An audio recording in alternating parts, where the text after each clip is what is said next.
Привет, друзья! Я вижу, что многие ученики путают, то есть неправильно используют формы настоящего времени глаголов, то есть то, что мы делаем в данный момент, и формы будущего, простого будущего времени глаголов, которые обозначают что-то, что мы будем делать в будущем. Почему так происходит?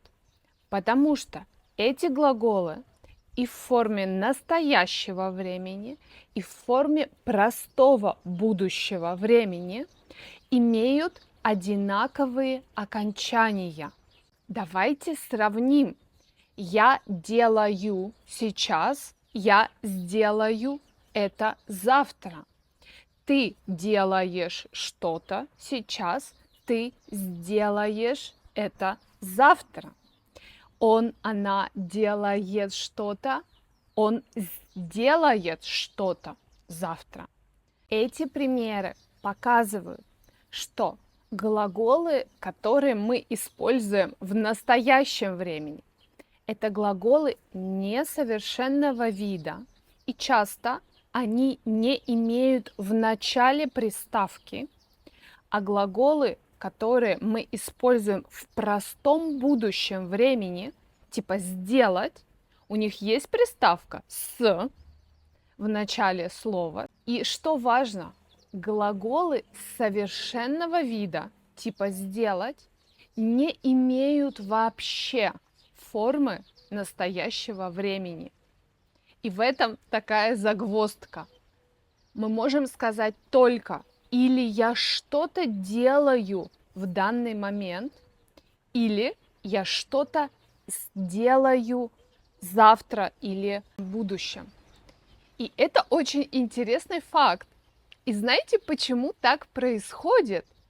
Потому что категория вида глагола – это категория, которая подразумевает какой-то внутренний лимит. И глаголы несовершенного вида не имеют этого внутреннего лимита. Поэтому очень часто они обозначают процессы. Рисовать – я рисую, петь – я пою, делать – я это делаю, работать – мы работаем в банке. А глаголы совершенного вида имеют внутренний лимит, границы.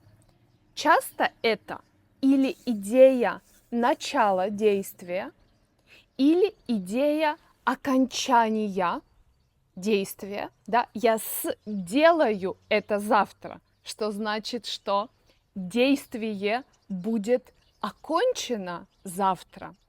Я нарисую твой портрет через неделю. Портрет будет готов. Я займусь этим делом через месяц. Да, у нас есть идея начала этого действия через месяц. Что поможет вам, изучающим русский язык, особенно не славянам, определить, какое это время глагола, настоящее или будущее, если окончания у глаголов идентичны. Первое. Нужно смотреть, есть ли у слова приставка, то есть часть слова, которая идет перед корнем.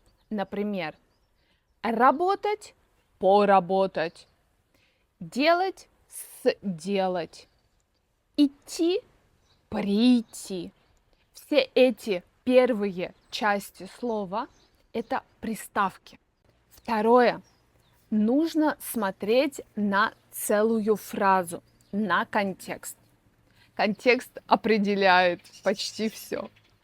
И в этом контексте важно найти слова, которые обозначают время. Например, я это делаю сейчас.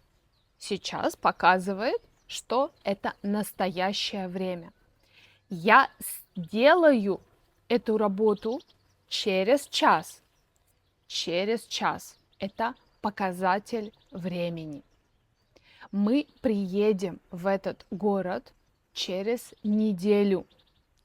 Они закончат проект на следующей неделе. Опять есть слово или выражение «на следующей неделе», которое нам показывает момент в будущем, значит, время, в котором стоит глагол, тоже будущее. Невозможно поставить глагол в настоящем времени со словом, которое обозначает будущее. Я не могу сказать «я что-то делаю завтра». Можно так сказать, но это уже такой нюанс. Это тема не на сегодняшний урок. Существует группа глаголов в русском языке, таких коротких, типа принимать, принять, уставать, устать, нанимать, нанять, занимать, занять, которые имеют очень-очень похожие формы настоящего и будущего времени. И для вас, друзья, очень важно научиться по контексту понимать, какая перед нами форма настоящего времени или будущего времени, потому что чисто заучивание форм настоящего времени и будущего времени очень часто не работает.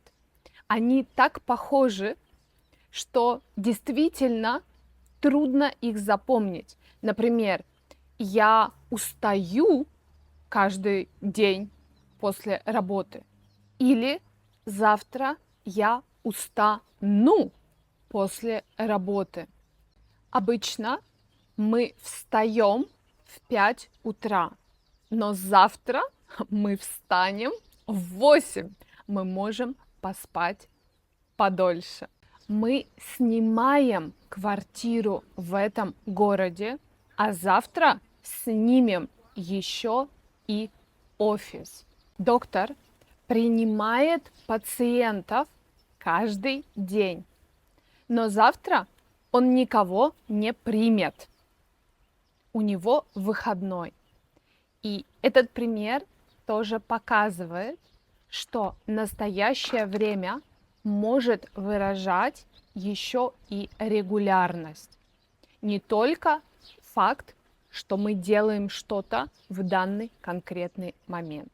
Он принимает каждый день, мы делаем гимнастику каждый день. Вы занимаетесь спортом каждый день. Еще одна важная вещь, особенно для моих славянских учеников, это то, что формы простого будущего времени в русском языке используются действительно часто. Мы говорим по-русски «я поеду в отпуск», «я полечу на каникулы далеко-далеко», «я пойду побегать в парке», «я принесу», «я привезу», «я смогу это сделать» или «я не смогу этого сделать». В чем разница между «смогу» и «могу»? «Могу» — это больше процесс, который, как я сказала, глаголы несовершенного вида обозначают действие без предела. «Могу» значит, у меня есть такая возможность физическая, интеллектуальная, эмоциональная. Но если я говорю «я смогу это сделать», это значит, что будет результат этого действия. Друзья, чтобы использовать иностранный язык правильно, очень важно иметь как можно больше контакта с этим языком и стараться запоминать целые фразы или как минимум части фраз, как язык используется в текстах, как формулируются мысли на этом языке в текстах, как люди говорят на этом языке. Я рекомендую прежде всего смотреть интервью. Важно слушать людей, которые аргументируют свою мысль на какую-то тему. Если ваш родной язык тоже славянский, обязательно используйте его в качестве базы, фундамента. Грамматические системы славянских языков очень близки. Поэтому, я думаю, просто глупо не смотреть на свой родной язык. Но при этом очень важно быть внимательным и находить те формы, те конструкции, которые отличаются в языках, и стараться каждый раз такую конструкцию запомнить, взять на заметку и сказать: о, а это по-русски говорится по-другому, чем на моем родном языке. Мне надо это запомнить, чтобы не использовать язык ненатурально. Друзья, спасибо за внимание. Буду благодарна за ваши комментарии. Что вас интересует? Грамматика, лексика? Какой формат уроков вам нравится больше всего? Я благодарю вас за внимание и до встречи на следующих уроках.